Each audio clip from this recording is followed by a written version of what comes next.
And you might want to, if your shoes are off, put them back on, because there's going to be about 4 or 5 times when your socks will get blown off during this show. There's going to be some wow moments. And we're going to start with one of the most emotionally taxing stories of 2025. Update on the Karmelo Anthony versus Metcalf, Team Metcalf. I hate to put it like that. But we found out some terrible news here. The Metcalf family has been swatted twice. WFAA had the update last night. Frisco police confirmed to WFAA someone called it a fake shooting call to Austin Metcalf's mother, and it's not the first swatting call connected to that family in the past couple weeks. Austin Metcalf was stabbed at a high school track meet in Frisco and died from his wounds. Police responded to his father's home last week for a swatting call. That's when someone calls in fake threats trying to elicit a large police response. And now we've confirmed someone placed a similar call to Megan Metcalf's home on April 8th. Just days after her son died. The Next Generation Action Network says the teenage suspect has been moved to an undisclosed location to, quote, ensure his immediate safety. The advocacy group says a court approved the move in light of repeated threats. Karmelo Anthony was released from jail last week and placed under house arrest. We did reach out to the Collin County DA and Anthony's defense attorney, but both sides declined to comment. So what level of just fantasy Truman Show are we living in here? So now we find out that both of the Metcalf parents have been swatted. And we all know what that means, right? They call in a fake call to get the police to show up at the house thinking there's an active shooter situation. Some people think that should be considered attempted murder, because you're putting people in a life or death situation here. And no one's died from a swatting call that I can think of right off the top of my head. But on a long enough time scale, this is going to happen. Plus, it's just not cool. You're literally intimidating and scaring people, and under false pretenses. You're abusing the militarization of the police there to punish your perceived enemies. So the other part I find a little bit dubious about this is that it happened 2 weeks ago. 2 weeks ago. Well, how do we find out now? Why didn't we find out 2 weeks ago? Does no one care? No one's digging into it? No, not really? No great links are being made to get that side of the story, huh? And then a guy who's been on the James Show, Tim Young, who, well, I can't say yet. He's huge on Twitter and Instagram and all that. He tweeted this morning that, the last part of that where Karmelo Anthony's being moved to an undisclosed location because of all the threats. People have reached out to the Frisco Police Department, other media outlets. Tim Young says the Frisco Police Department, he reported this morning that they've received no reports of threats. Now, that doesn't mean they haven't gotten any. They could have gotten threats via Facebook or an email or some sign that was placed in their yard, or who knows. But they didn't report it to the cops. So isn't that a little suspicious? So this is the movement we have. We found out that 2 weeks ago, both of the parents have been swatted. And we found out that Karmelo Anthony's now moving to an undisclosed location after threats. Oh, stop it. Yeah, like we're the dangerous ones. Like Team Red ever does anything like that. I'm sorry, we don't have an Antifa. We don't have the Team Red equivalent of a BLM. No one gets shot and killed at our rallies. No police get shot and killed at our rallies, unlike Dominic Alexander's. Yeah, oh yeah, he's so not safe. Yeah, look out for the guy that stabs people in the heart. No, I don't think the Metcalfs are safe. I'm sorry. Did the Anthony family get swatted? No? Oh. Well, has there been any reports that the Frisco police can confirm that threats are happening against them? No. It almost sounds like they're making this up. But if you, I'm trying to find a little more specifics on this, reading through. This is, let's see, Next Generation Action Network told WFAA that their security concerns are for people who are loitering around the house outside the Anthony home, taking photos. There's been false food deliveries to the home and, air quotes, disturbing mailings. Disturbing mailings? Really? Someone wrote you a letter, put it in an envelope, put a stamp on it, dropped it off in the post office, sent it in. No, that can't be it. Tell me you at least got like an email or like Facebook thread or something, but that doesn't. Who cares? People loitering and taking photos outside your home. Yeah, that's not actually a threat. This is what the media does when your child stabs another child in the heart and murders them in a track meet. That's kind of par for the course. That's expectations. That's not a threat. These little goobers that are taking pictures aren't the stabby kind. Your kid is. You're not in danger. You are the danger. Ooh, remember that from Breaking Bad? No, Skyler, I am not in danger. I am the danger. Yes, it's this similar situation like that. Yeah, look out. Y'all are really the victims. Isn't this sad how victimhood is such a moral imperative? The family of the homicide committing stabbing kid still has to somehow pretend and warp the situation to look like the victims. Oh, people are threatening us. People are loitering outside our homes. Our lives have been ruined. We have to move to an undisclosed location. Oh, stop it. Stop it. Now, I know many, you probably are making the connection with so many of these stories in the headlines. Why is it that these people are always on the wrong side? They're always choosing the wrong guy, always looking at the same information you're looking at and just coming to a completely opposite opinion that just seems evil. You know, you tearing down dozens of major American cities for an entire summer over George Floyd, the guy who just passed the counterfeit bill, multiple felons, violent felon, done prison time. He's literally overdosing on fentanyl, according to the toxicology report. There were no exchanges of racial slurs or any acknowledgement of a racial aspect in the entire act. But that was your civil rights hero. During COVID, we had to put him in a golden coffin, horse-drawn carriage down the streets of Houston while you couldn't go to your own grandmother's funeral. Remember that? Trayvon wasn't a sweet and innocent kid. Kyle Rittenhouse was actually threatened with a gun. You side with the Palestinians who parachute in and shoot up a music festival, kidnap, rape people over the Israelis for the crime of wanting to live in Israel. Democrats in Congress just can't stop rushing down to El Salvador in defense of an illegal immigrant domestic abusing MS-13 gangbanger. And then here, I don't see any instance in how Karmelo Anthony can be considered anything other than in the wrong on this one. So he was wrong. His family was wrong for running to a race hustler in this event. They immediately made it political and racial by going to Dominic Alexander. And now his supporters are wrong for swatting the actual victims of the murder. Allegedly, reportedly, suspect, whatever. But I don't think anyone who has taken an honest look at this story has any doubt who the good guys are and who the bad guys are. There is no defense for Karmelo Anthony's actions that day or his family's response since then. I dare anyone to debate me on that one. Randy in Frisco, you're on WBAP. What do you think, Randy? So this is what I think. December 28th, 2017. There's a gentleman named Andrew Finch that was a Call of Duty player that was swatted by someone called SWATastic from L.A. And police officers came in, shot him in the chest, and he later died. So there's been one gamer that I know of for sure that has died from swatting, just as there's been another gentleman in his 60s that died from red flag reporting. So I'm 100% on board with you that I am down with having this to be sought by law enforcement as attempted murder. That if somebody comes to my house unannounced in a SWAT situation, called in by someone saying that they're under duress of physical imminent death or violence, and they come to my house and kick in the door, not knowing what's going on in a castle doctrine state, that literally 100% should fall under attempted murder.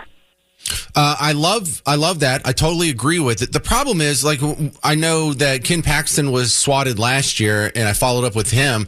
They can't even catch the guy who did that. All you got to do is get a burner phone or go VPN into some website that makes ghost calls like that. And I think it's pretty easy to get around the detection on that one. As a telephony manager, I can totally understand, and I understand 911. I understand that they want to make sure that, they do everything possible to protect life and property because it's what they've been contracted by the city. I'm sorry, do Randy, did you say telephony manager? Yeah, telephony manager. I manage phone systems. I'm actually a systems administrator, but I also I manage phone systems. So I just never heard that word before. That's fantastic. So, yeah, I just remember when I was kids, there were people that we used to call freakers that would rig the phone system and be able to make free calls from anywhere when calls used to cost something. So I bet you know a bunch about that. But, Randy, what about the general premise here on, after the swatting, after the stabbing, after his behavior at the press conference and hiring a race hustler and whatnot? I mean, is it obvious who the good guys here and who the bad guys are? I think I think, you know what? I have a really, really close friend. We grew up together, and we are not the same ethnicity. And he actually, whenever I was going to college, he went to college for the sole purpose to be an MP in the Air Force, which is what he was able to do. And he and I talked about this, and he pretty much summed it up the best way possible, that there was a huge tragedy that occurred. Both families will never be the same, and both families have lost significant things in this. And I believe one family is being done a huge disservice by the people that they chose to represent them.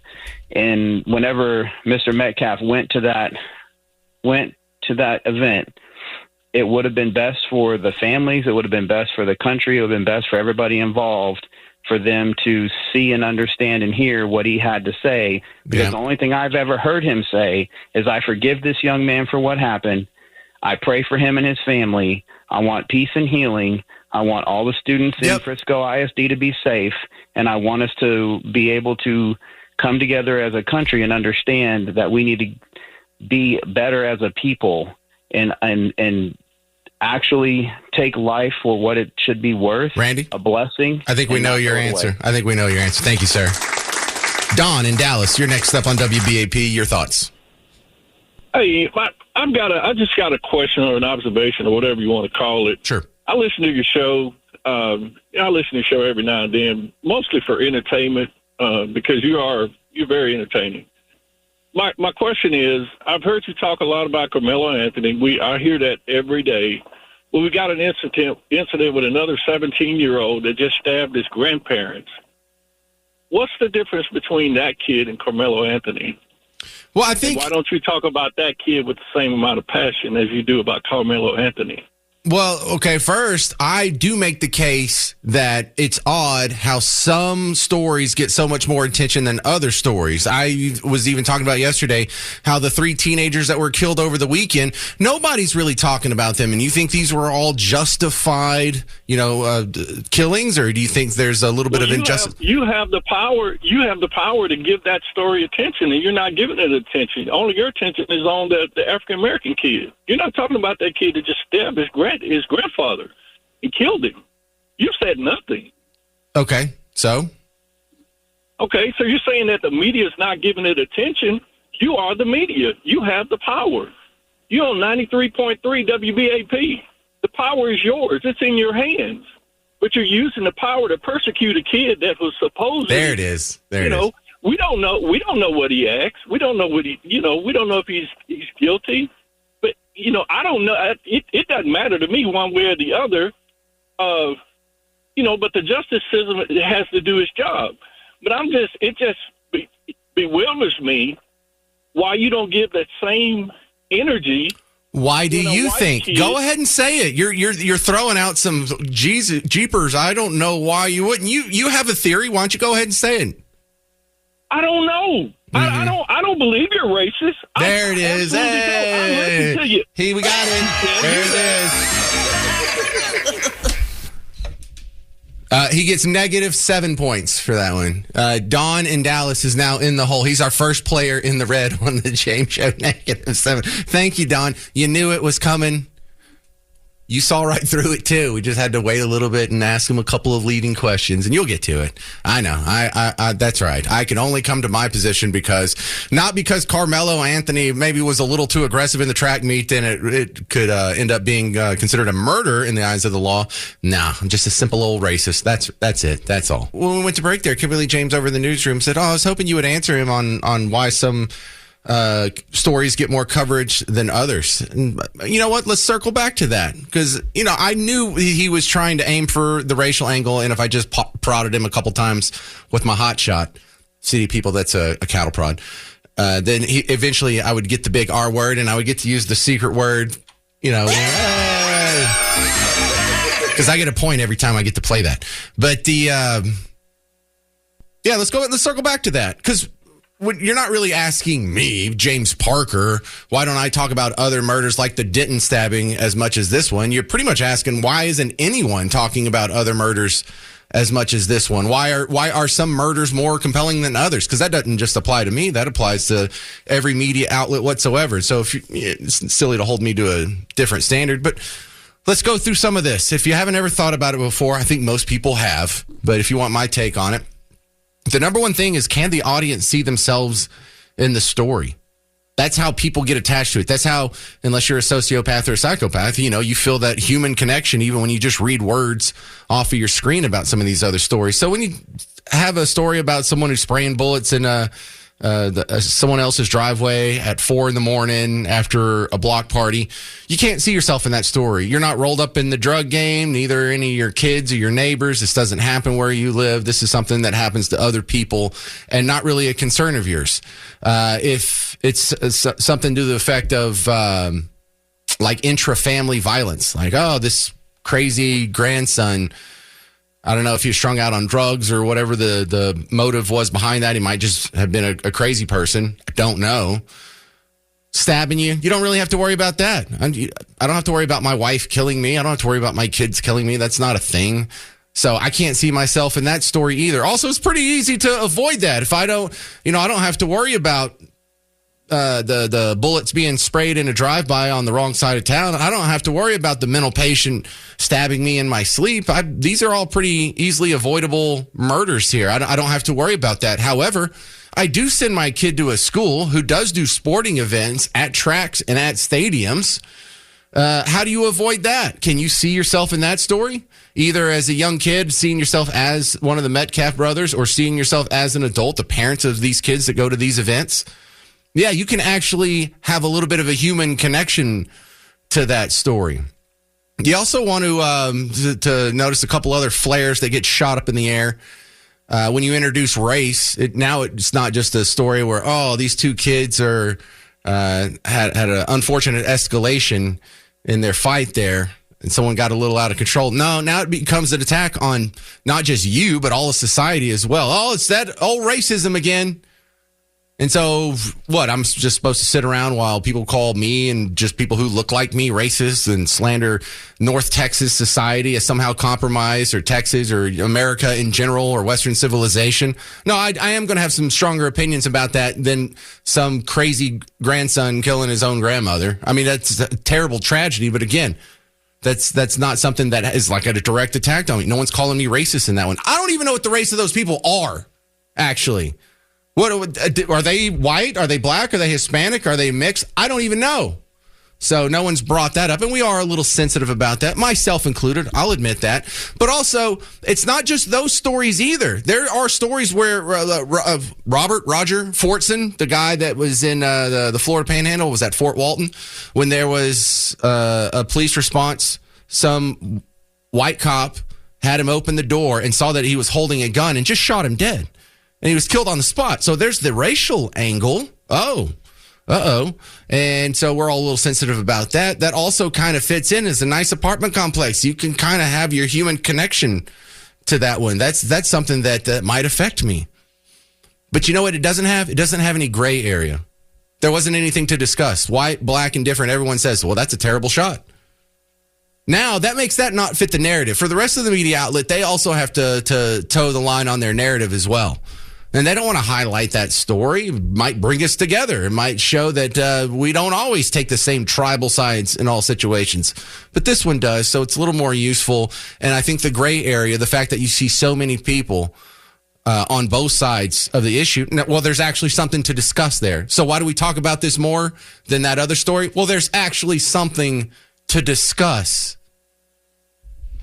And, it also gives you the chance to just imply that I'm a racist, so that's why you like it. Joe in Southlake, you're on WBAP. What do you think? James, this swatting calls is very possible, and it's more likely. We know how the Democrats operate. We see how they do in the demonstrations. Who's to say that this race baiter from Dallas, someone on his side, didn't say wink, wink, it'd be terrible if somebody squatted them. Well, they don't have to do that. There's enough terrible people that would do that already. Remember, once you can be convinced of an absurdity, it's not too hard to get you to commit an atrocity. Once you believe you're fighting Nazis, swatting isn't that bad. Would that really be that bad, morally, ethically speaking, if you sent the SWAT team to, say, Hitler's house? Because that's what they think they're doing. Well, what it's also doing, James, is that you're distracting. You're pulling the police force away, and someone could actually be using this to commit crimes. Terrorists could give them an idea on what to do, how to attack a certain area or a certain police station, or whatever, you name it. You are creating a problem for the community. And, as far as pinging, they can ping these phones and narrow it down.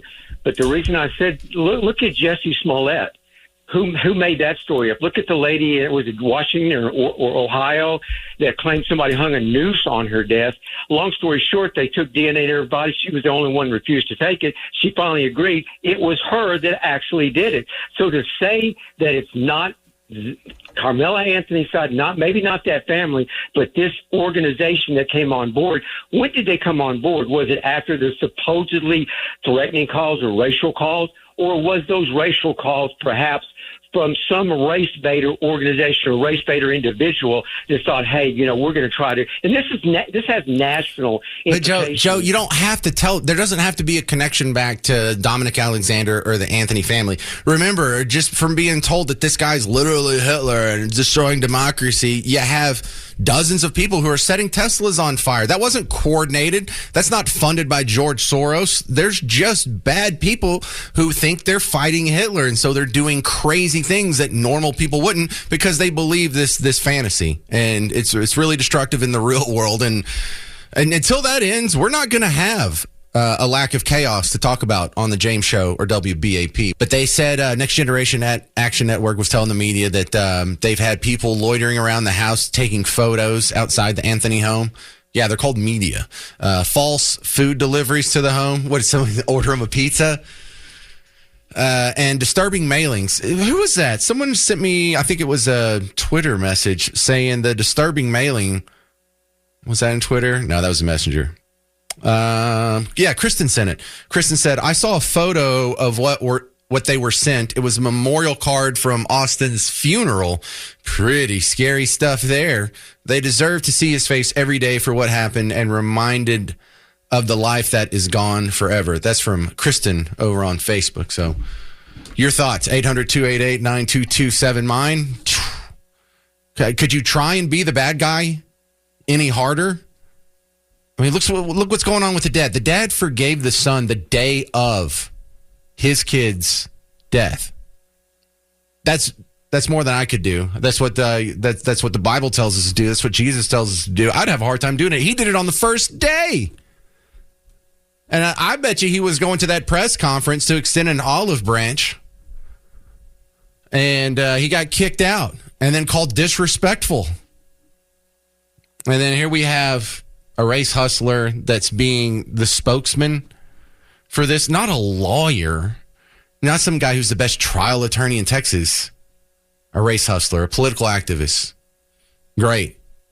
On the upside, I think any dispassionate third-party observer knows who the good guys here are and who the bad guys here are.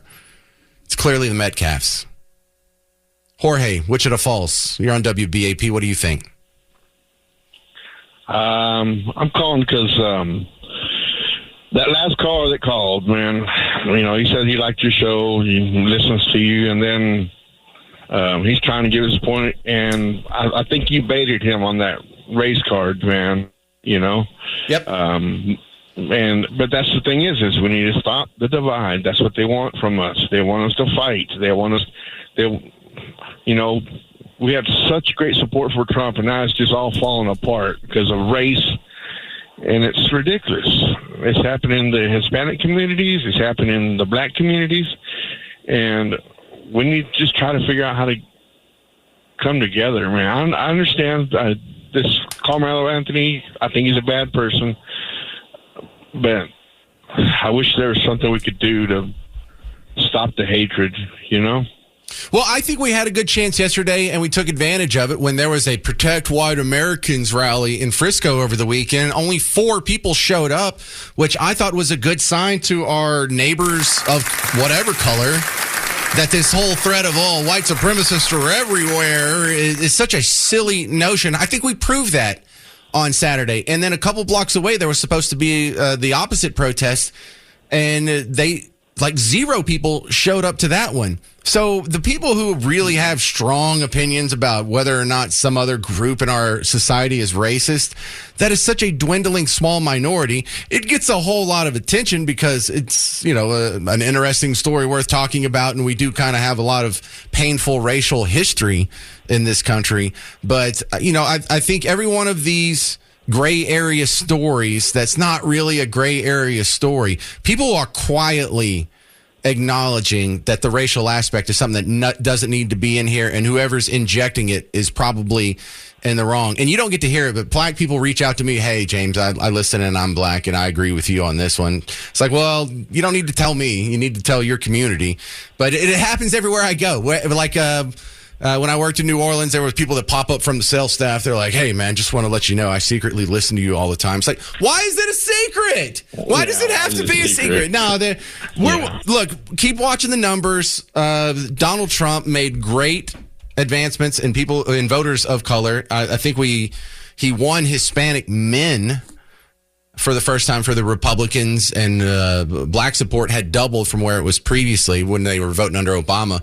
So I don't know. I think we're making progress every day. And, racism wasn't going to go out quietly. There's too many people who make a living and a fortune, and they get all kinds of fame and attention and money from racism, keeping it on life support. It's dwindling. It's dying. I think we saw that with the rallies this weekend. 800-288-9227, 800-288-9227. Speaking of always siding with the wrong team, Congress people can't stop going to El Salvador to go lobby to get a domestic abusing, illegal immigrant, domestic violent gangbanger back into the United States illegally.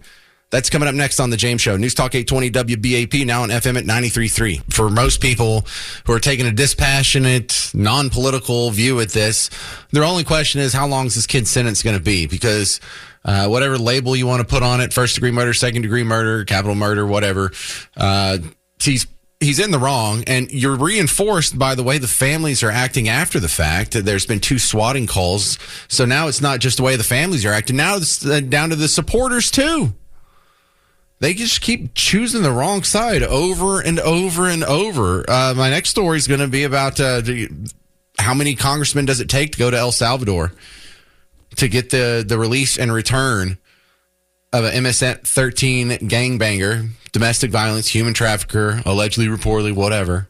They just can't stop going down there and siding with that guy. Have they ever done this for any other person that's been in prison? Have they ever done this for an American? Have they done this for anyone who's been on the wrong end of illegal immigrant crime?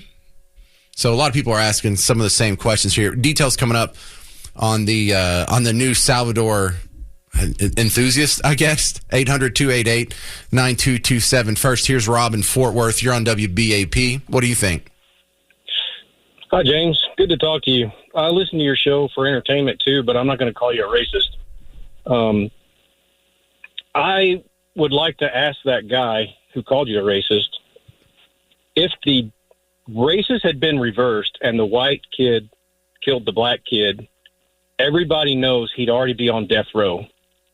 And I think that's why this story is so popular and everybody's glued to it, is because he was right. The justice system needs to do its job, but it hasn't been. It hasn't been doing its job, and everybody knows it. So everybody's just waiting to see how light of a sentence this kid's going to get because he's black. Well, I mean, do you have a counterexample, or are you just throwing out a theory there? Do we have any stories like that where a white kid stabbed a black kid with minimal provocation?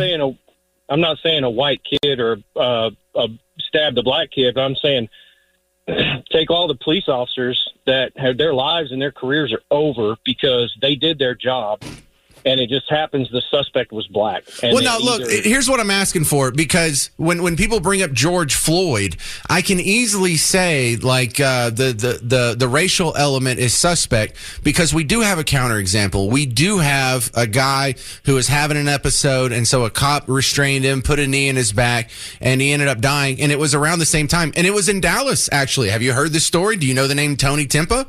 It was a white guy who died the same way. There's body cam footage of it. He was saying, "I can't breathe." So whenever you have parallel stories like that, I think these are the checkmate pieces of evidence that you need to show to hold up and see how this racial element is a problem here. And with the Trayvon Martin, there was who's the other guy? Dylan Taylor. He got no. That was the counter to Michael Brown. He was shot by a cop. And right. he was unarmed. Now, the cop thought he was going for something because he was pulling up his pants because his pants were sagging. He was walking away from the cop. And the thought process, he had his earbuds in so he couldn't hear the cop say, "Put your hands up." So the cop's on. So there was an unarmed young white guy, and I think it was in Utah, that got shot under dubious circumstances for the cop. And I think the cop got off on it. He might have got like a negligent manslaughter or whatnot. But stores didn't burn for that, and there was no media coverage for that. So I wasn't just necessarily asking hypothetically, is there a counter example to that? I thought maybe you had already looked it up and knew it. No, I don't. I just go off what I hear and what I see and how I think other people see things, and everybody knows that this kid is going to get a lighter sentence than he would if he was a white kid. Well, I don't think we know that. We need a counter example. Give me a counter example, and maybe I could agree with you. But it wouldn't get the same amount of attention, and Dominic Alexander wouldn't have the same opinion on it. That's for damn sure. All right, let's check in on some of our Congress people who, I guess, going to El Salvador is now just a cool thing. You had Senator Chris Van Hollen do it last week, and now we have five people from Congress went to El Salvador yesterday, and they're all arguing to get this guy out of jail. We have evidence. It was adjudicated by two judges, by the police department that arrested him, by Bukele himself, that he's a gang member, illegal immigrant. But Robert Garcia, Maxwell Alejandro Frost, Yasemin Ansari, and Maxine Dexter, Congress people who have all gone down there. Now, some of them just went down there. They tried to meet with Abrego Garcia, and they were denied. I guess they didn't want to turn this into some sort of visiting carousel. They got to put their foot down somewhere. But Maxine Dexter, she's the congressional representative, and yes, they're all Democrats. She says she's not going to leave El Salvador until Kilmar Abrego Garcia returns to the United States. Really?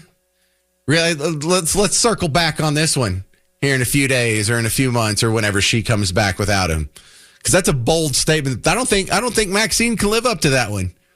But they just can't stop falling all over themselves to protect gangbangers, to protect criminals, to ignore real suffering of real Americans, like legal Americans of whatever color. They're just falling all over this. Please, we got to get this gangbanger back in America. Please. This guy that beat his wife at least a couple times. Please, can we, the guy who's accused of human trafficking, the guy that when he was arrested in a group of 4, 2 of them are already adjudicated MS-13 gang members who are in custody right now. No, we've got to go get this guy back. What are they thinking? Do they think this is going to play well? Do they think this is going to win voters over? This is only going to be worse for these people. As long as they keep this up, they are just going to continue to erode support. And if they would just keep their mouth shut and let the media do its job of reporting all the bad stuff and ignoring all the good stuff, they could just naturally flow into making some big gains in the midterm elections. But it seems like they're determined to fight that. and make the midterms just as tough as absolutely possible. Why is it all these guys are going to El Salvador to support this guy? That is absolutely insane. Apparently, this Abrego Garcia, he must be a super important fella here for the future of America, because we have spent a lot of time talking about it, but that's because we had a senator go there last week to go visit him in El Salvador. And then this week, yesterday, we had, 4 or 5 more congressmen go visit. Here in this one list, I see Robert Garcia, Maxwell Alejandro Frost, Yasemin Ansari, and Maxine Dexter. But I saw another report that said 5, so I guess they must just be throwing in Van Hollen in with this group, even though he didn't go with him this week. He was last week. So that's now 5 people from the halls of Congress are going to go get this one dude out of jail. There's no American prisoners y'all are worried about may be held under some shady circumstances or questionable paperwork behind his arrest. You've got to go get this guy. Doesn't bother you that, his criminal history doesn't bother you much, his gang affiliation or the fact that he's an illegal immigrant to begin with. Oh my God, this is so great. This is so great because this is not going to work out well for them politically. First, let's wrap up what we learned this weekend about Chris Van Hollen's trip last week. He's the senator out of Maryland, for the Maryland father, there was some criticism because the pictures that you saw floating around your social media is he's sitting at a table with this guy, Abrego Garcia, and Abrego Garcia's not in those white boxers like they show the other Salvadoran prisons. He's not in an orange jumpsuit. He's not in prison clothes at all. He looks like a regular dude that's just walking through North Park Mall. He's got on some nice jeans, a plaid shirt, a Kansas City Chiefs hat. Seems to be like not starving. And they're sitting around what looks to be a nice little restaurant there that's adjacent to a tropical lush paradise in the background.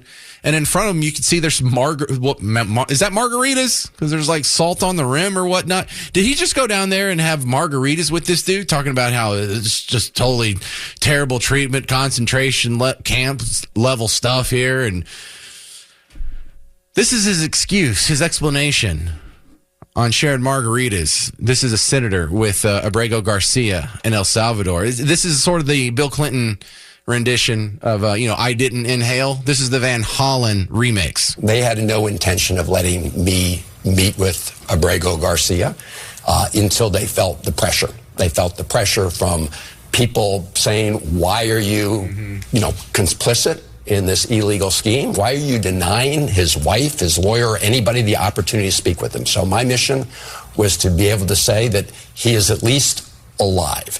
You're right. It's the lengths that both the El Salvadorian president, Bukele, and Donald Trump will go to deceive people are boundless, right? In this case, they did order the waiters, the government people, to bring these 2 glasses that appear to be margaritas. I have no idea. We didn't touch them. And they tried to manipulate it to make it look like Mr. Abrego Garcia's margarita had been drunk. In other words, the liquid was lower.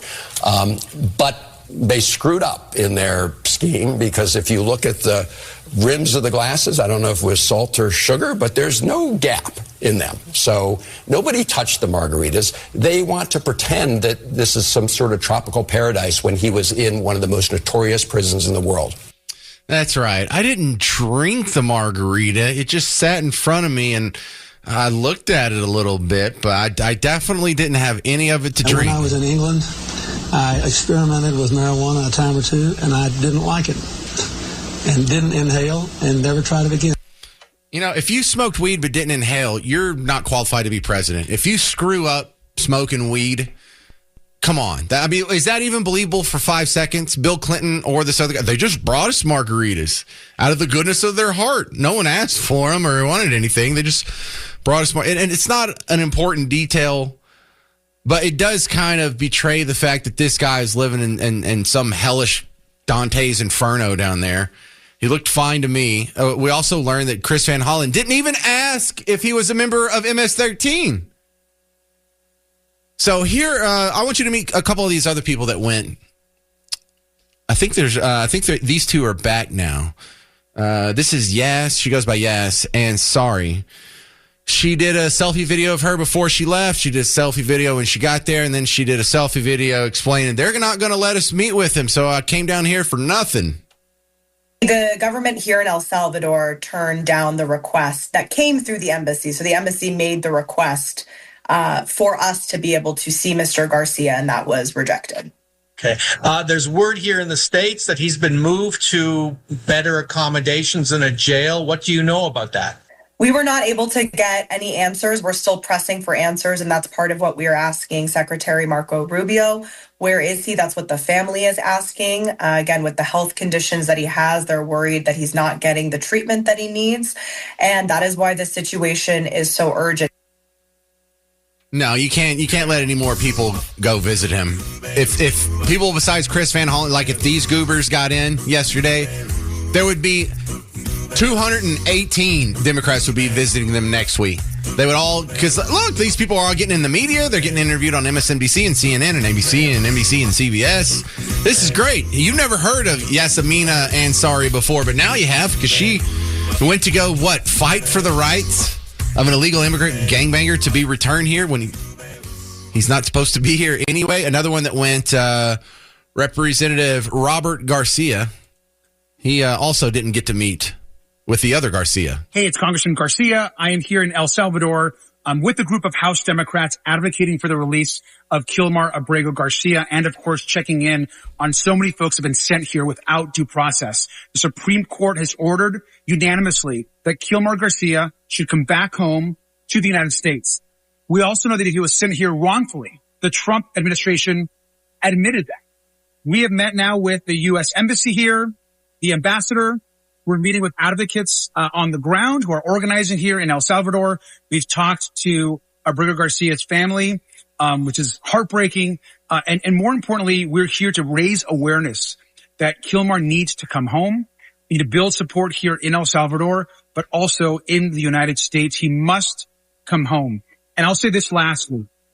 The president defying a Supreme Court order is a fire alarm moment in this country. We cannot stand for it, and we must ensure that he's held accountable.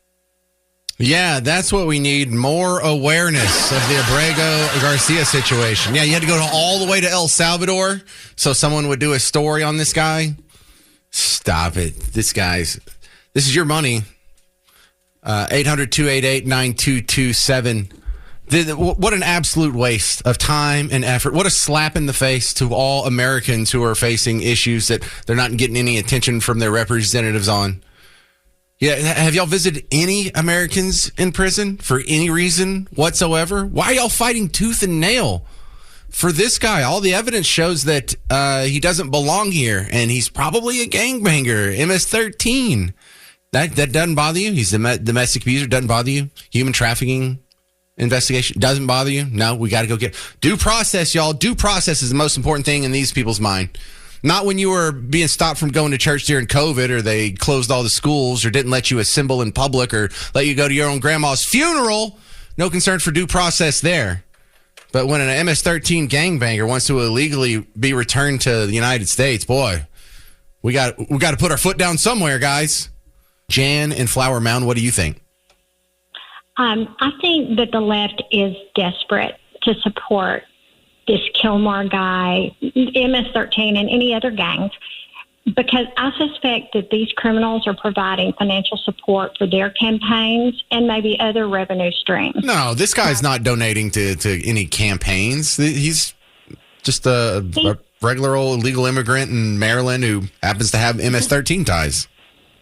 Well, maybe he didn't personally, but I suspect that the gangs are supporting a lot of these left politicians. I mean, I think there was just a judge that resigned in New Mexico from allowing a Trinidad Agua, however you say it, gang member living with him. You know, what makes sense, James, as to why the left would support this? I think they're hoping not to be exposed for their connections to these gangs, either from campaign support Jan, connections to child trafficking. Let me throw some alternatives that I think most people think are a bigger player than the fact that maybe gangs are supporting them. There's a few obvious reasons why Democrats would want an open border, because of the perception that the people coming in are eventually going to be Democrat voters, whether they get them legal citizenship through amnesty or like in New York City, illegals can vote. And in a lot of jurisdictions, especially municipal size elections, they already let illegals vote. They give them driver's license and whatnot. So part of this is to shore up their perceived voting base. I don't know how long that'll last, because if Latinos keep drifting toward Team Red, they may want to close the border faster than we do. But also, listen, if you hate America and you think it needs to be taken down a peg, and you think that it's only rich because it's been stealing from all these other third world countries, there's a sense of not justice, but social justice in letting some of the third worlders come over here and steal back from what was stolen from them in the first place. Remember, we're on stolen land. I don't think that, but this is their point of view. We're on stolen land. We didn't deserve this wealth. If you have a successful business, you didn't build that anyway. And they need it. They're poor and they're sad and they're orphans and widows. And so there's sort of this suicidal empathy that goes along with it. And then when you look not from the useful idiot level, but to the elite level, like the pigs and animal farm, you like illegal immigration because you own all these businesses, and if you want your meat packing plant to make more money, you can fire all the Native Americans, and I don't mean Native Americans capital N, and get a bunch of illegals in here at half the price, and they're not going to give you any crap, because if you call the cops, they can get deported. And this is real good for the super elites as well, to have that sort of underclass. And they've done this in history. This isn't the first time the Democrats went to third world countries, grabbed a bunch of people of color, and brought them here to be a virtual slave class. They've done this before. I agree to all of those things you said. I just think every one of those reasons that you gave, I think, are reasons that the left is doing what they're doing. It's just that they're so blatant and in our faces with, oh, look at us, and look at what we're doing. And right. Well, it is so anti-American. Anyone who's willing to take an honest look at the situation and has just even below average intelligence should be able to see through this. So thank you very much. That's Jan in Flower Mound.